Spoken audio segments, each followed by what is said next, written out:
Hi, everybody. This is our project on critical pedagogy.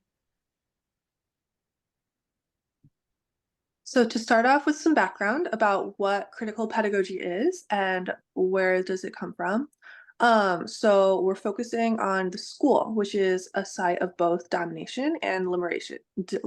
There's lots of social powers at play within school. So critical pedagogy is really interrogating what knowledge students are learning in school, and is it reinforcing a dominant narrative that might be oppressing people, or is it resulting in liberation, empowering students around social justice issues and leading to critical reflection? So throughout the presentation, we're going to be exploring how does knowledge get constructed, and why is some knowledge given value and power by the dominant group.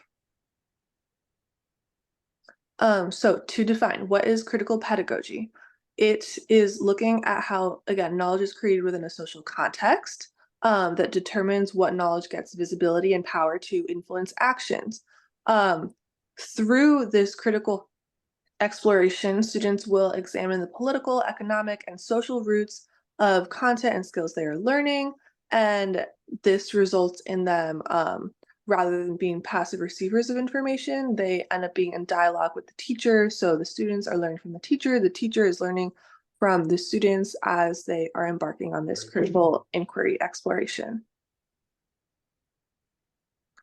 All right, what is the goal of critical pedagogy? So the two main goals of this pedagogy is, one, to identify the cause of oppression that can be found in the knowledge that is learned within school.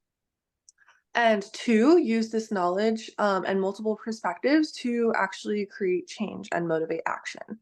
So, critical pedagogy allows for critical reflection on an issue, leading to informed action with the goal of transforming structures that oppress people. One example of seeing critical pedagogy in action comes from Miss Monet's first grade class, which is from one of our readings for this week. So, in Miss Monet's class, she always centers the lived experience as a way to develop students' critical thinking skills and motivate them to take action. So, each week, the students will learn about a different artist, and through learning about this artist, engaging with their work, and also learning about their identity and the social issues that they kind of pushed back on or were a part of.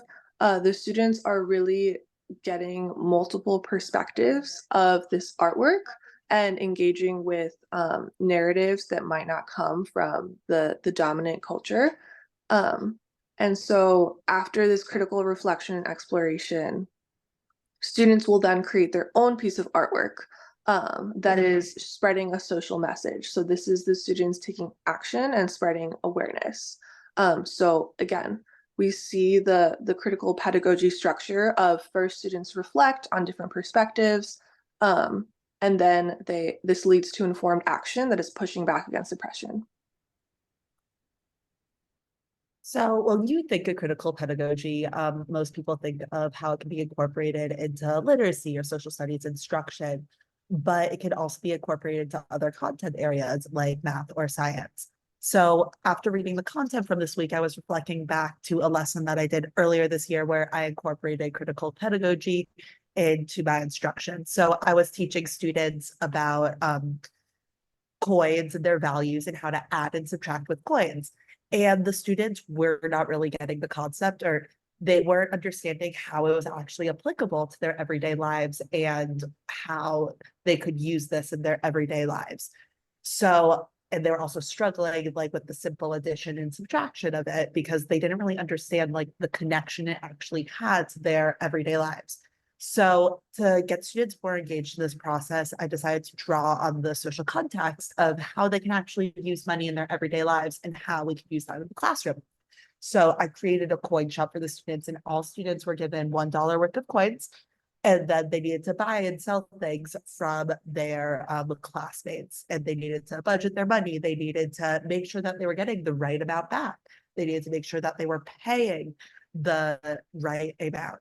So we had a discussion before, and it was about how it was about, have you ever bought something at a store? Did the seller give you back money? Or do you have any coins at home, and so forth? And students got more engaged in this. And then after, we also had a discussion about how they could use this in a real life context.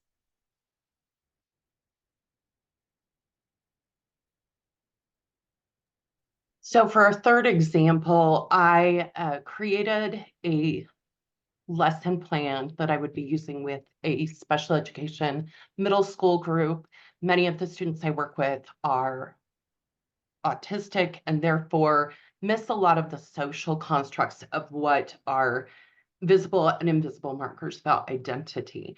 And so we would start by reading an adapted version of The Strange Case of Dr. Jekyll and Mr. Hyde, and then moving on, because many of my students love anime, to watching Howl's Moving Castle.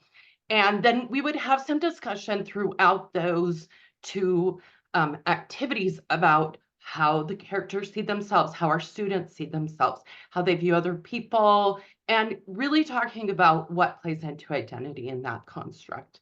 And then we would move on more to our final project, which is taking those things and coming up to some sort of action.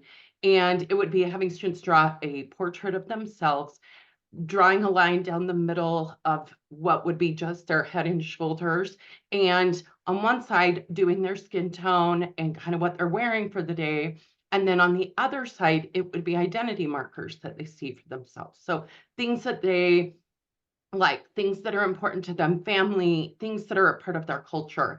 And then having our students present those and have discussions amongst themselves. This would allow us to really dive into constructs of invisible and visible identity markers, which really lead to, how do we see race? How do we see ethnicity? What does religion look like? Because we really don't know about that. Sexual orientation, mental health, emotions, abilities, and disabilities. And then what would they do in those constructs to show up for the people in their spheres? So there are many benefits of using the critical pedagogy, and we kind of covered those through our examples. But first off, it builds on students' background knowledge, and it shows them the context in which the material they're learning relates back to their everyday lives. This also further engages the students because they feel a personal connection to the material that they're learning. They understand how the material they're learning can be used in their everyday lives. Also, it works towards dismantling systems of racism and bias that reflect dominant culture. So it engages students in negating this culture because it encourages them to ask questions. It encourages them to think critically and go beyond the status quo of what is actually being taught, and to ask these questions, to think about how their lived experiences relate back to them. Also, it incorporates multiple perspectives, and the more perspectives that we incorporate for students, the more accessible the material becomes for everybody, because everybody learns a little bit differently. In terms of challenges, some of the things that were really brought into light were how challenging this can be in terms of adding this to already traditional systems that are very standardized, both in terms of curriculum and testing, and with very certain points that we have to hit in order to meet that standardization. The limits have been brought up, that we may not be able to hit as many skill-based things, again, kind of that standardized section.